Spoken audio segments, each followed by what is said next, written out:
तो कोई भी नहीं है। राजकुमारी जी, राजकुमारी जी, आप कहाँ हो राजकुमारी जी?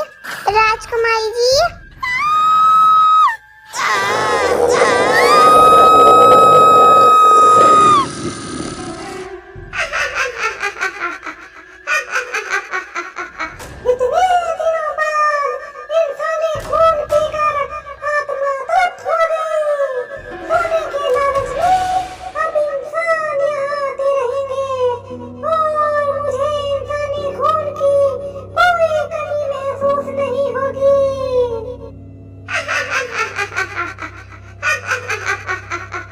क्या बताऊं दोस्त, वहाँ इतना सोना है जितना तुम सोच भी नहीं सकते। सोने के पेड़, सोने की जमीन, सोने के सिक्के। क्या सचमुच में ऐसा है? मुझे तो यकीन नहीं होता।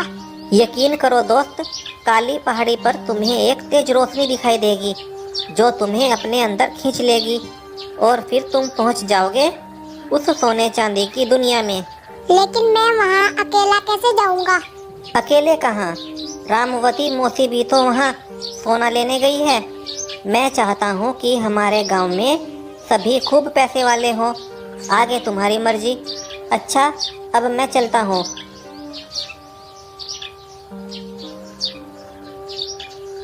ऐसी जगह जाना खतरे से खाली नहीं।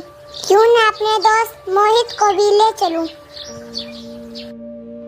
मोहित भाई, जब से माधव काली पहाड़ी पर लकड़ी काटने गया था तभी से वह बेकी बेकी बातें कर रहा है। मैंने भी सुना है कि माधव किसी रहस्यमयी जगह की बात कर रहा है। वह कह रहा था कि काली पहाड़ी पर एक तेज रोशनी दिखाई देती है जिससे होकर ही उस रहस्यमयी सोने की नगरी में जा सकते हैं। क्यों ना हम दोनों भी वहाँ चले? मुझे तो यकीन नहीं होता, लेकिन तुम कहते हो तो मैं तुम्हारे साथ चला चलूंगा। अगले दिन दोनों दोस्त काली पहाड़ी पर पहुंच जाते हैं। यहाँ तो कहीं भी कुछ भी नहीं है। अरे मोहित, अपने पीछे देखो। वाओ, कितना शानदार! लेकिन अंदर जाने का रास्ता कहाँ है? क्यों ना इसके करीब जाकर देखा जाए? आ, आ, आ,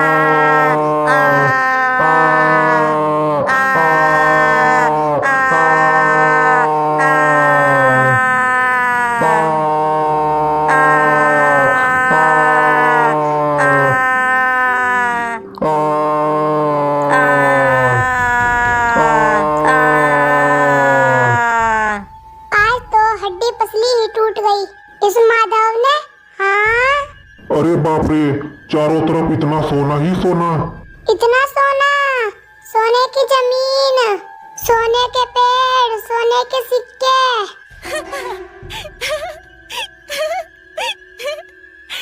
ये हंसने की आवाज किसकी है? इतनी मधुर आवाज। ये हंसने की आवाज तुम्हारे पीछे से आ रही है। तुम सोना इकट्ठा करो, तब तक मैं उस हसीना से मिलकर आता हूँ। इस बुढ़ापे की तो शर्म करो। किसी हसीना की आवाज सुनते ही कुत्ते की तरह जीभ निकाल लेते हो।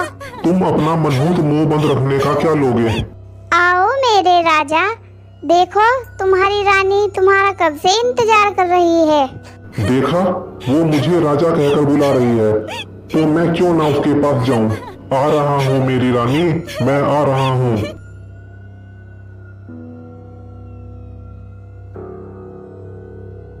ओह, ये कभी नहीं सुधरेगा। बस थोड़ा और इंतजार मेरी रानी।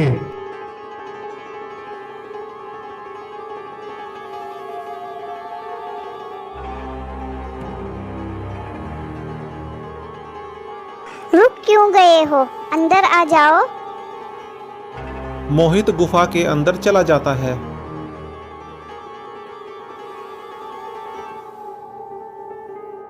तुम कहाँ हो मेरी रानी?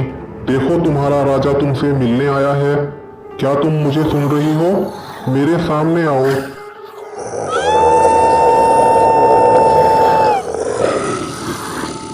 ये तो मोहित के चिल्लाने की आवाज है। लगता है वो किसी मुसीबत में है। इसका खून तो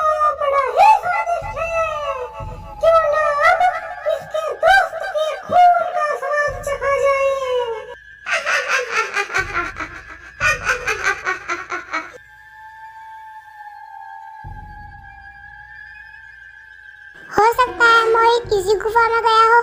सपनों के रंग तेरे प्यार के संग आओ करें इन्हें पूरे मिलकर हम। इतनी सुरीली आवाज तो किसी राजकुमारी की हो सकती है। मोहित को बाद में ढूंढूंगा, क्यों ना पहले इस राजकुमारी से मिला जाए। सपनों के रहीम उस आवाज का पीछा करता है तो उसे एक सुंदरी दिखाई देती है। ए सुंदरी, आप कौन है? आपका गाना तो बहुत मीठा है। मैं मोना हूँ, इस सोने की नगरी की राजकुमारी। क्या? मोना राजकुमारी? माधव ने आपके बारे में बताया था कि आप सोना चांदी देकर हमारी मदद करना चाहती है। आपने सही सुना है, आप यहाँ से जितना चाहे उतना सोना ले जा सकते हो, लेकिन तुम अभी थके हुए हो। पास में ही गुफा है, वहाँ जाकर तुम आराम करो। मेरे साथ मेरा दोस्त भी आया था, क्या आपने उसे देखा है? मुझे उसके चिल्लाने की आवाज सुनाई दी थी। मैंने तो किसी के चिल्लाने की आवाज नहीं सुनी। हो सकता है तुम्हारा दोस्त इस राज्य की सुंदरता निहार रहा हो। जब तक वो आए तुम उसका गुफा में इंतजार करो।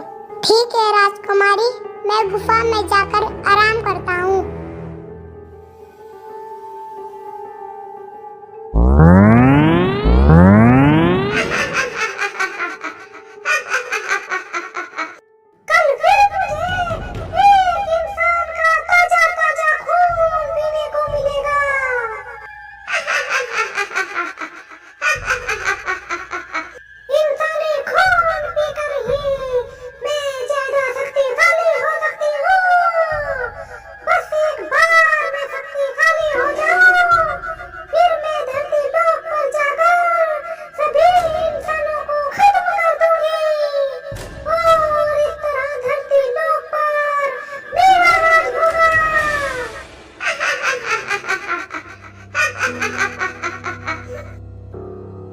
अब चुड़ैल का अगला कदम क्या होगा? क्या मोहित बचा पाएगा अपनी जान? जानने के लिए इस कहानी का तीसरा भाग देखना ना भूलें।